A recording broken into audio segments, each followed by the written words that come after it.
Hi there. Now we're going to do lesson number 46. God is the love in which I forgive. Let me repeat that. This is beautiful and powerful. God is the love in which I forgive. Paragraph 1. God does not forgive because he has never condemned. God does not forgive because she has never condemned. And there must be condemnation before forgiveness is necessary. Forgiveness is the great need of this world, but that is because it is a world of illusions.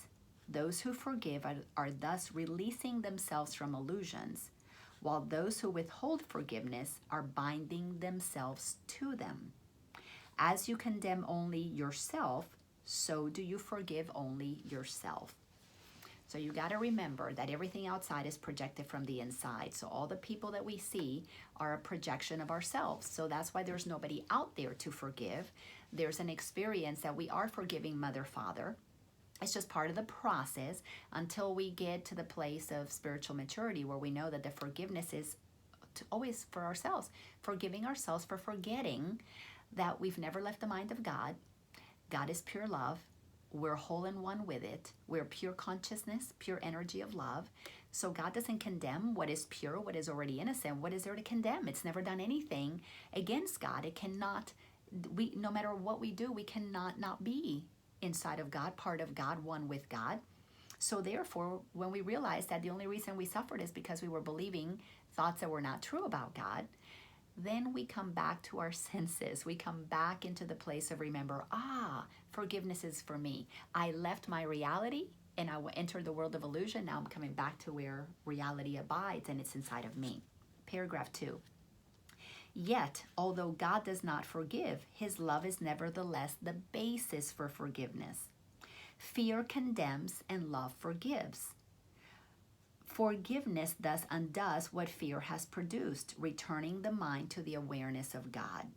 For this reason, forgiveness can truly be called salvation. It is the means by which illusions disappear. So once we acknowledge, God is in my mind, so I never could have done anything wrong, neither could have any of these people done anything that in any way, shape, or form could affect the truth of who we are. So when we realize that, this is just so beautiful. So we're remembering that love forgives. So I want to forgive myself because that's how I feel the love for myself. Paragraph 3. Today's exercises require at least 3 full 5-minute practice periods and as many shorter ones as possible. Begin the longer practice periods by repeating today's idea to yourself as usual. Close your eyes as you do so and spend a minute or two in searching your mind for those whom you have not forgiven. It does not matter how much you have not forgiven them. You have forgiven them entirely or not at all. It's like you're a little pregnant, or you can't be a little pregnant. You're either pregnant or not pregnant, period. If you are doing the exercises well, you should have no difficulty in finding a number of people you have not forgiven. It is a safe rule that anyone you do not like is a suitable subject. Anybody that you have an issue with is suitable. Mention each one by name and say, God is the love in which I forgive Susie. God is the love in which I forgive Ken. God is the love in which I forgive Spencer. God is the love in which I forgive Dan. God is the love in which I forgive Trump. God is the love in which I forgive Hitler. God is the love in which I forgive my grandmother, my father, my mother. God is that love in which I forgive everyone. Paragraph 5. The purpose of the first phase of today's practice period is to put you in a position to forgive yourself.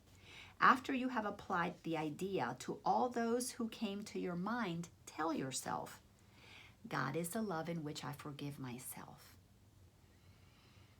God is the love in which I forgive myself. Beautiful. Then devote the remainder of the practice period to adding related ideas such as, God is the love with which I love myself.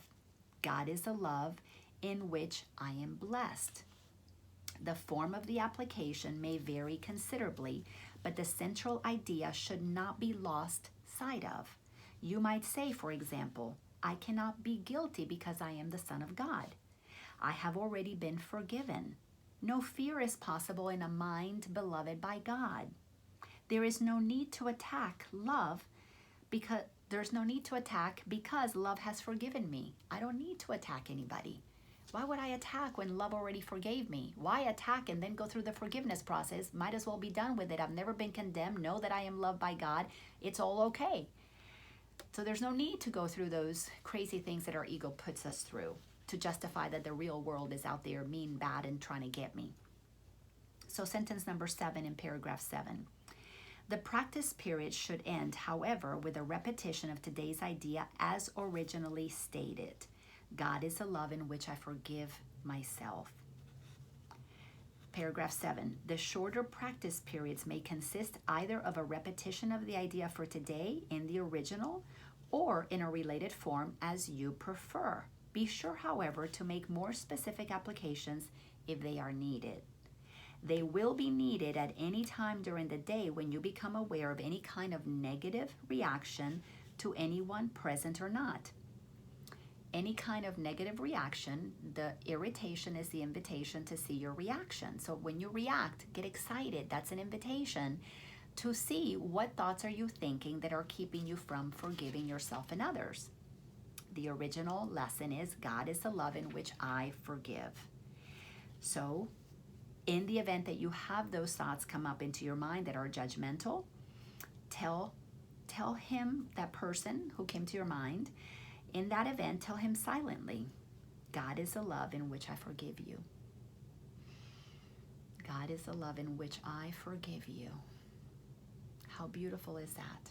We're preparing ourselves. How beautiful is that? Thank you so much for being a part of this lesson, and I look forward to seeing you in the next one.